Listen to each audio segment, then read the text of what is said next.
అందరికీ నమస్కారం అండి. Welcome to CSK natural farming. అంటే ముందు వీడియోలో అయితే మనము చేప పిల్ల ద్రావణం చూసినామండి. అంటే మన నైట్రోజన్ శక్తి ఎక్కువ కోసం చూసినాము. ఇంకొకటి కోడిగుడి నిమంత్రం అండి, కాల్షియం న్యూట్రిషన్ కోసం చూసినాము. ఇప్పుడు మనం వచ్చి అంటే న్యాచురల్గా మనం దేని మీద అంటే ఇప్పుడు ఫిష్ అమినోసిడ్ కానీ ఎగ్ అమినోసిడ్ వచ్చి ఇప్పుడు మనం ఫర్ ఎగ్జాంపుల్ బయట తింటాం కదండి ప్రాసెస్డ్ ఫుడ్, అంటే మనుషులుగా మనం తయారు చేసుకొని అంత ఫాస్ట్గా పనిచేస్తుందండి. అంటే ఇది ఇప్పుడు నేను చెప్పే ద్రావణం వచ్చి జిల్లేడు ద్రావణం అండి. అంటే ఇది దేవుడే మనకి, దేవుడు తనకు తానే ఒక సృష్టి అనేది మన ప్రకృతిలో ఇచ్చినారండి. అంటే ఈ జిల్లేడు ద్రావణం అనేది దేనికంటే ఎక్కువగా మన పంటకి బోరాన్ న్యూట్రిషన్ అనేది మనం ఎక్కువ లభించాలంటే మనం ప్రకృతిలో మనం ఈజీగా దొరికే ఇలాంటి జిల్లేడు ఆకులు అండి. ఈ జిల్లేడు ఆకులు తీసుకోవాలండి. అంటే ఈ జిల్లేడు ఆకుల ద్వారా దీంట్లో వచ్చి ఏముంటుందంటే ముఖ్య గమనిక ఏమిటంటే దీంట్లో వచ్చి జిల్లేడు ఆకులతో ఎప్పుడు కానీ మనం జిల్లేడు ఆకులు కట్ చేసేటప్పుడు కానీ మనం ఇలాంటి సేఫ్టీ గ్లాస్ని యూజ్ చేయాలండి.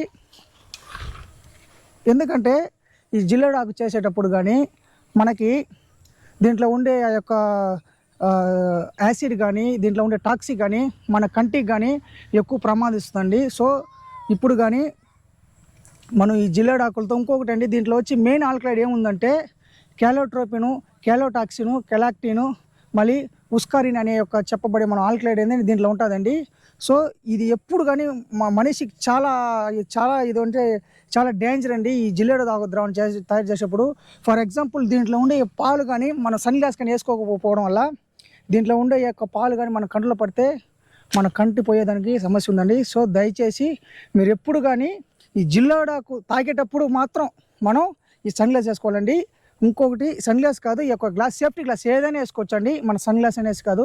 సో ముందుగా చెప్తాను చూడండి, దీనికి కావాల్సిన పదార్థాలు ఏమిటంటే మనం ముందుగా 200 లీటర్ డమ్ తీసుకోవాలండి. అంటే 100 లీటర్ నీళ్ళు నింపుకొని అంటే 10 లీటర్ పంచతం అండి, 10 లీటర్ పంచతం, తర్వాత 10 కేజీల పేడ, 10 కేజీల జిల్లేడు ఆకులండి. ఈ విధంగా మనం చాప్ చేసుకోవాలి. పువ్వులు రెమ్మలు ఏమైనా అండి అన్నీ తీసుకోవాలి.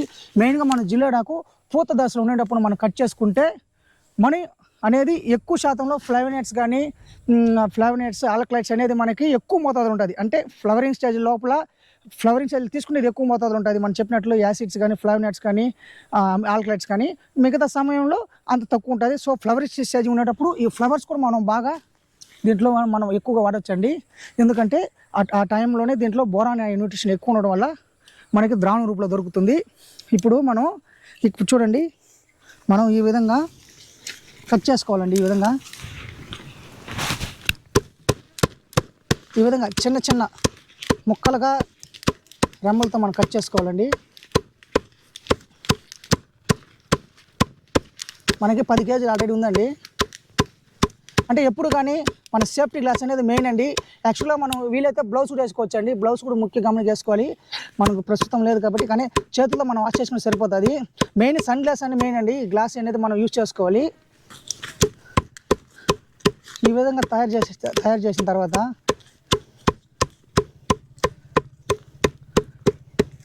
అంటే ఇప్పుడు చూడండి, మనం ముందుగా ఈ పంచిత అనేది దీంట్లో పోసుకోవాలండి.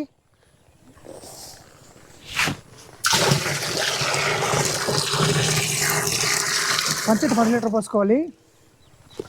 తర్వాత మనం ఇక్కడ వచ్చినట్లయితే మెయిన్ అండి, మనం ప్యాడ్ అనేది మీరు ఎప్పుడు అంటే మీరు సాయిల్ అప్లికేషన్ ఇవ్వబోతారంటే మీరేం చేద్దండి, ఇట్లాంటి ట్యాప్స్ వచ్చేసుకోవాలి కదండి. అప్పుడు మీరు సాయిల్ అప్లికేషన్ ఇచ్చేటప్పుడు ఈ యొక్క పేడ పచ్చి పేడ వేసుకొని మనం కలుపుకోవచ్చు. అంటే మేము స్ప్రేయింగ్ ఇవ్వము. అంటే ఇప్పుడు పెద్ద పెద్ద చెరుకు పంట కానీ అట్లాంటి పంట కానీ మేము నీళ్ళు పారిస్తాం. ఎందుకంటే అది మనకన్నా పొడుగు ఎక్కువ పెరుగుతుంది కాబట్టి మేము స్ప్రేయింగ్ చేసే అవకాశం లేదు. కాబట్టి మేము సాయిల్ అప్లికేషన్ అంటే నీళ్ళు పోయేటప్పుడు పారించుకుంటామంటే ఈ పేడని దీంట్లో కలుపుకోవచ్చు అండి, ఏం కాదు.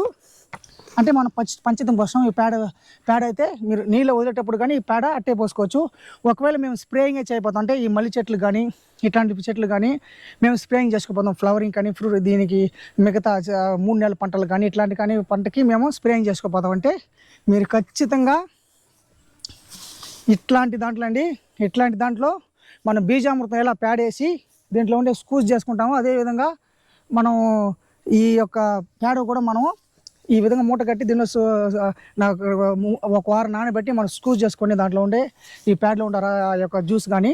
సో మీరు కానీ అట్టే ప్యాడ్ అట్టే వేసినట్టయితే మీరు ఇంకొకటి స్ప్రేయింగ్ చేసేటప్పుడు ఈ ఫిల్టరేషన్ అనేది మనకు చాలా కష్టంగా ఉంటుందండి. ఎప్పుడు మీరు ఫిల్టరేషన్ కష్టంగా చేస్తారో అప్పుడు దీని మీద విరక్తి వస్తుంది. కాబట్టి మనం ఈ పేడ కానీ దీంట్లో ఇట్లాంటి మన నైస్ కొత్తలు ఎత్తుకోవాలండి. ఈ విధంగా కానీ మనం థిక్ అనేది తీసుకుంటుంటే మనకి ఆ ప్యాడ్లో ఉన్న రసం అనేది దిగదండి. ఈ విధంగా అట్లయితే మనం తీసుకున్నట్లయితే మన ఈజీగా, అంటే ఇక్కడ చూడండి చిన్న చిన్న హోల్స్ ఉంటాయి చూడండి. అంటే మనకి దాదాపుగా ఈ ఉప్పు అంటారు చూడండి, ఉప్పులో ఉండే ఉప్పు గోతంలో వచ్చే ఆ యొక్క సంచి కానీ మళ్ళీ వాటర్ ప్యాక్స్ ఉంటాయి చూడండి, చిన్న చిన్న వాటర్ ప్యాక్స్, అట్లాంటి సంచులు తీసుకున్నట్లయితే మనకి ఇట్లాంటి హోల్స్ అనేది చిన్నగా వస్తుంది. అప్పుడు ఈ రసం అనేది ఈజీగా దొరుకుతుందని. సో మెయిన్ అదండి, స్ప్రేయింగ్ చేసేటప్పుడు మనం ఖచ్చితంగా ఈ ప్యాడ్ అనేది దీంట్లో వేసుకోవాలండి. సేమ్ బీజామృత టైపే.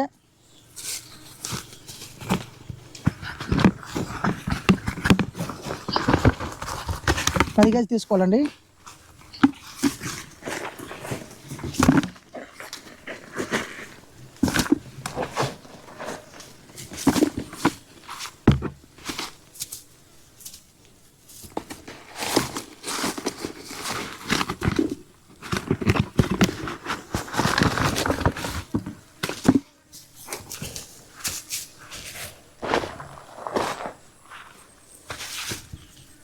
అంటే ఈ విధంగా కట్టేవాలి. ఇప్పుడు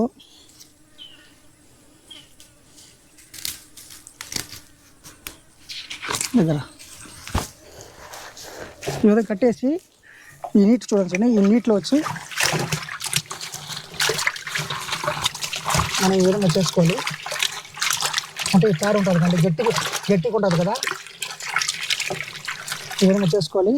మనం ఈ విధంగా ఎత్తుకుంటే ఆ ప్యాడ్లో ఉండే పోషకాలన్నీ మనకి దీంట్లో దిగుతుందండి.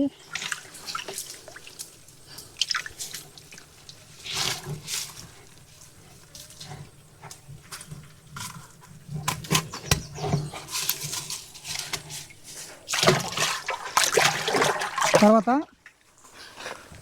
నేను చెప్పాను కదండి, తర్వాత ఈ జిల్లేడాకులు తీసుకోవాలి. 10 కేజీలు అండి ఇది.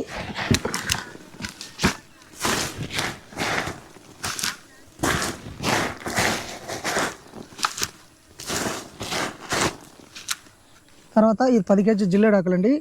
వీటిని వచ్చి మనం ఈ విధంగా దింగేసుకోవాలి.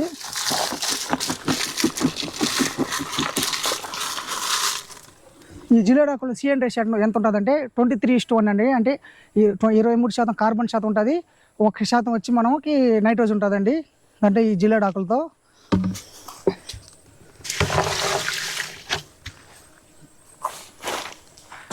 అంటే ఈ విధంగా మనం ఈ డ్రమ్ములో మనం సాయంకాలం ఉదయం వచ్చి మనం ఒక కర్ర సహాయంతో మన సవ్య దశలు తిప్పుకోవడం వల్ల దాదాపుగా ఈ ద్రావణం మనం తయారవడానికి 7 రోజులు పడుతుందండి.